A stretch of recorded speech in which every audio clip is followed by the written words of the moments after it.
Alright guys, so I'm back in here inside the water truck.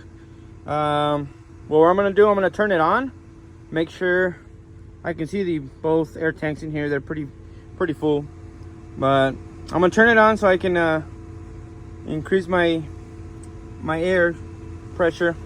Make sure you shuts off at governor shut off specifications, and you're gonna hear the loud whistle. So we turn it on. Make sure that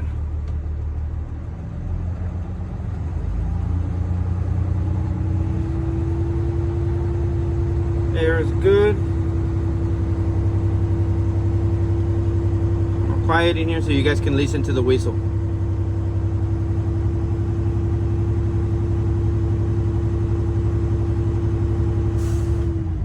If you guys hear that, that means that my air compressors are full. They're fully charged and the system is operational. So that means that now we gotta check for the air leakage ratio. We're gonna test the low pressure warning signals, and we're gonna test check for the spring brakes to come on automatically once our pressure drops below manufacturer specification. Let's see, gotta build up the pressure as well. So I'm gonna turn it off. You're gonna turn on the switch, and basically we're gonna release the parking brakes, and we're gonna check for the air pressure loss ratio, right? So the ratio should be less than 2 psi in 1 minute for a single vehicle, which is this. Let me turn it on. We're gonna release the pressure brakes. Obviously I have my wheel chocks on. Release them. And we're gonna check, make sure that there's no pressure drop. Obviously, you're gonna hear a pressure drop for that while it stabilizes itself. Basically, it's there. We're looking, checking for 1 minute. I'm counting.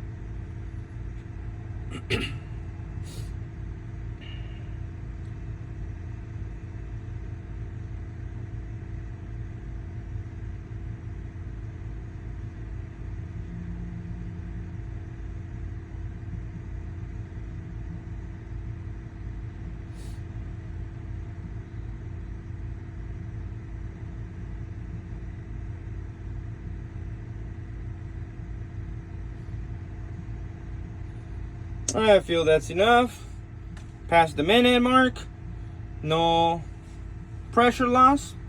Now what we're gonna do, now that I have all my ignition on, I'm gonna step on and off on the brake pedal, and I'm gonna reduce the air pressure tank. The low air pressure warning signal must come on before the pressure drops less than 60 psi in the tank, right? So before it goes around here, around there, that's when you're gonna see that I'm gonna have some warning signs, a buzzer noise, and everything saying low pressure, low air pressure. So I'm gonna start pressing on my brakes. You see the air tank start losing air. There you go. So before we hit 60, we have signals, and we have the buzzer noise as well. All right, so now I'm gonna keep pressing my air brakes and releasing the air from the tanks so that the spring brakes activate. That should be around so it's around between 25 and 45 psi. It'll be different on vehicles. This one comes around 25, I believe. Right around there. You're gonna hear a pop, and that one's gonna pop. There you go. You see it pop? Right there, right at 25. All right.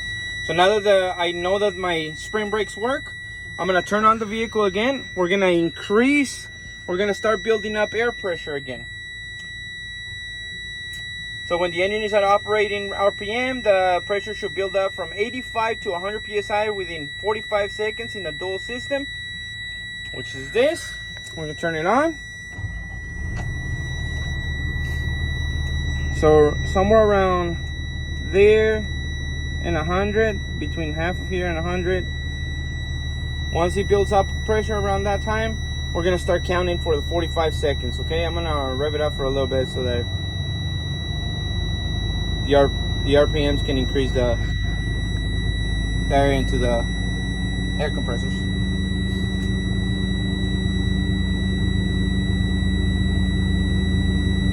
We also have to test the park brakes, the service brakes, but I'm not gonna do that in the vehicle at this moment, as I don't have a straight road in here. But I'll explain you the process of it as well. Basically driving around 5 miles an hour, pressing the brakes, make sure that they work. For the parking brake, you're gonna fasten your seatbelt. You're gonna allow the vehicle to move forward slowly. You're gonna apply parking brake. If it does not stop the vehicle, it is a faulty and it needs to get fixed. Or if the parking brake is on, gently pulling against low gear to test for the parking brakes will hold. For the service brakes, you have to go about 5 miles an hour, pushing the brakes firmly, and you're gonna check for side to side for they pull. So you're gonna pull. Obviously, we're not gonna do those. I'm just doing the air pressures right now. All right, so we're gonna let it go.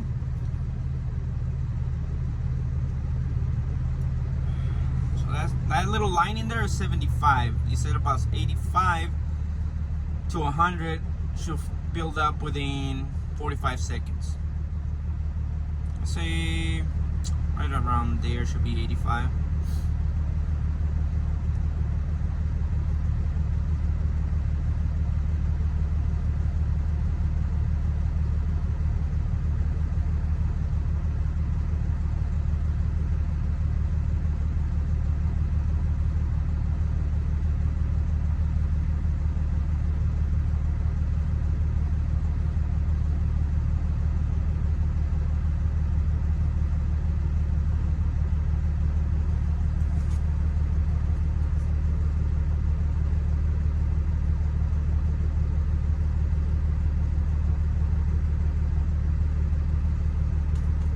I have about 39 seconds. It looks like he has built pressure firmly.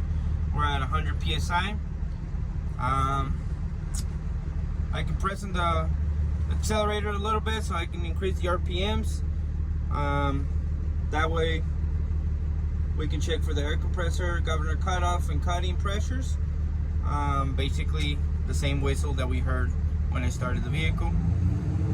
It's gonna increase. And it's gonna go, I believe it's around 140 psi, 145 psi. That's when you're gonna see or hear the whistle go.